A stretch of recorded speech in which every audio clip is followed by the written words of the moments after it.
अब फ्री में करेंगे जेई और नीट की तैयारी, सरकार देगी कोचिंग की फीस, जाने आवेदन प्रक्रिया।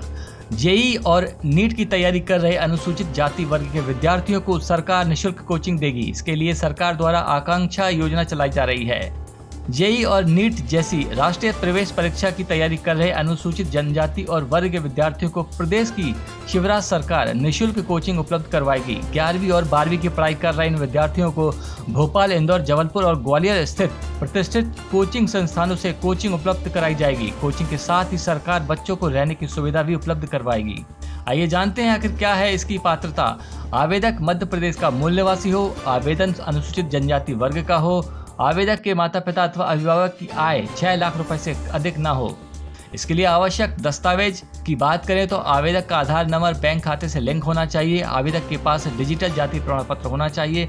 आवेदक का 10वीं कक्षा का परीक्षा परिणाम 60% या 60% से अधिक हो। इसके लिए निर्धारित योग्यता की बात करें तो आवेदक को अपना प्रोफाइल सर्वप्रथम विभाग की वेबसाइट www.tribal.mp.gov.in में दर्ज कराना होगा। कोचिंग के लिए छात्र का चयन कोचिंग संस्थान द्वारा आयोजित प्रवेश परीक्षा के माध्यम से प्राप्त योग्यता के आधार पर किया जाएगा।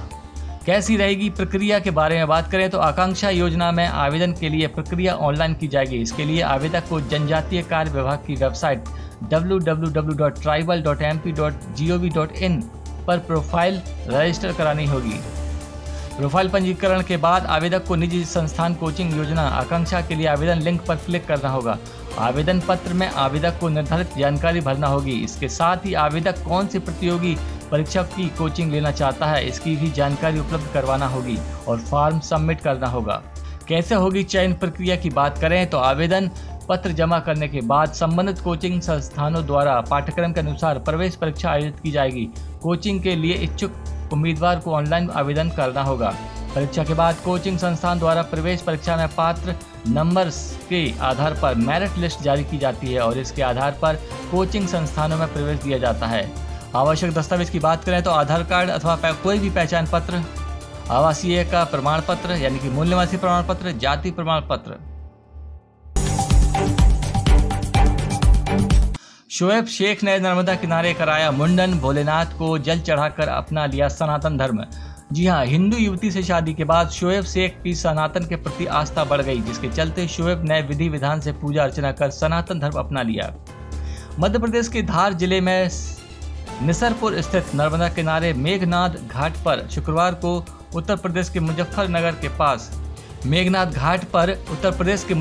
के पास ककरौली के रहने वाले मुस्लिम युवक शोएब शेख ने बजरंग दल कार्यकर्ताओं की मौजूदगी में विधि विधान से पूजा अर्चना कर सनातन धर्म अपना लिया।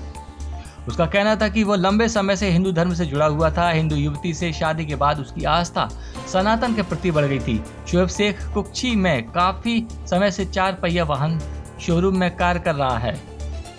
वो मित्रों और बजरंग दल के कार्यकर्ताओं के साथ मेघनाथ घाट पहुंचा, जहां उसने मुंडन कराया, भगवान भोलेनाथ को जल चढ़ाकर पूजा की। उसने अपना नाम राज गुप्ता रखा है।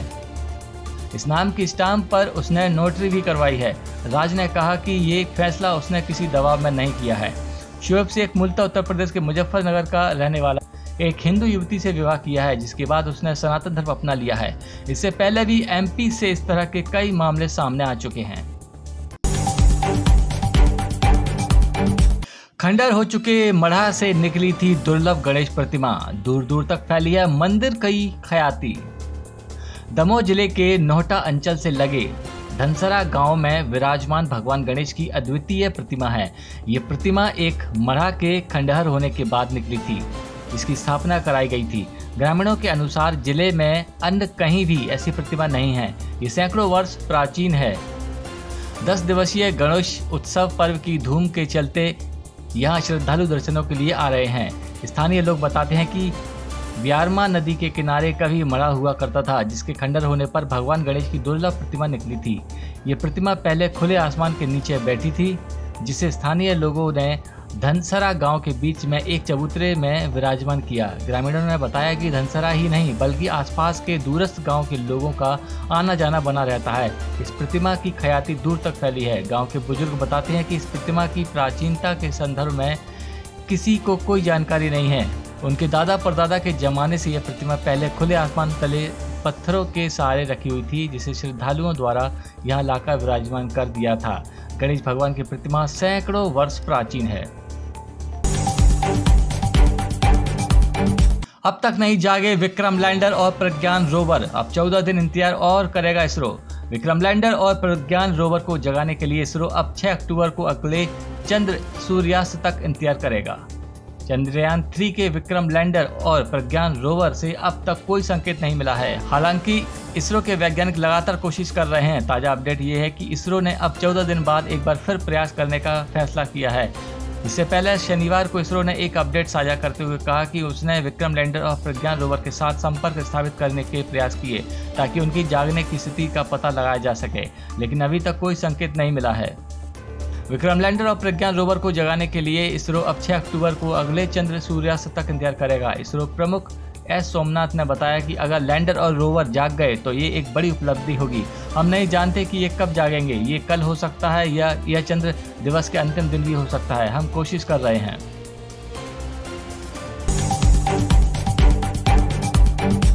पीएम मोदी ने दिखाए 9 वंदे भारत एक्सप्रेस को हरी झंडी, इन 11 राज्यों को होगा फायदा। इन 9 वंदे भारत ट्रेनों के परिचालन से राजस्थान, तमिलनाडु, तेलंगाना, आंध्र प्रदेश, कर्नाटक, बिहार, पश्चिम बंगाल, केरल, उड़ीसा, झारखंड और गुजरात को फायदा होगा। प्रधानमंत्री नरेंद्र मोदी ने रविवार को दोपहर 12:30 बजे वीडियो कॉन्फ्रेंसिंग के जरिए 9 वंदे भारत ट्रेनों को हरी झंडी दिखाई। ये ट्रेनें 11 राज्यों के धार्मिक और पर्यटन स्थलों को जोड़ेंगी।